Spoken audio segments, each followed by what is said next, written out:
এটা হলো আজকের আমাদের অবস্থা।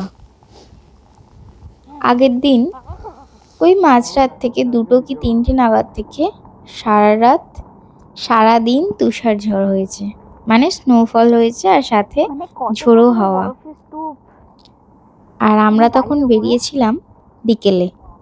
তো মানে গোটা রাস্তা এরকম অবস্থা, মানে বরফের স্তূপ জমে গেছে। আর তখন ওই টেম্পারেচার ছিল -11 কি 12 এরকম। এই ঠান্ডাতেও মানে -11 ডিগ্রি -12 ডিগ্রিতেও আমরা বাইরে বেরিয়েছিলাম।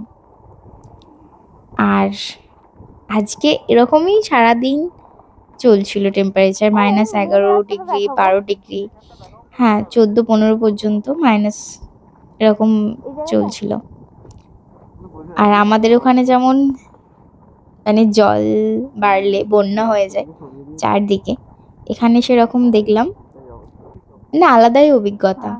এখানে তখন আমার মনে হচ্ছিল যে এখানে যখন স্নোফল হয়েছে এত, আমাদের ওখানে যেমন বন্যা হলে চারদিকে রাস্তাঘাট কিছু বোঝা যায় না, কোনটা রাস্তা কোনটা কিছু বোঝা যায় না। এখানে দেখুন সেম এরকম অবস্থা, মানে এতটাই স্নোফল হয়েছে যে সারা রাত ধরে সারা দিন পুরো চারদিকে শুধু সাদা আর সাদা, যেন মনে হচ্ছে চাদরও কেউ মুড়ি দিয়েছে।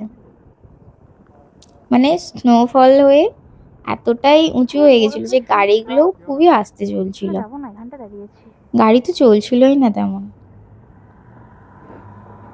ভীষণ মানে কি বলবো, যারা রাস্তা দিয়ে গাড়ি নিয়ে যাচ্ছে তাদের জন্য খুবই চাপের হয়ে গেছিল ব্যাপারটা। তবে আমি তো মুগ্ধ হয়ে তাকিয়েছিলাম।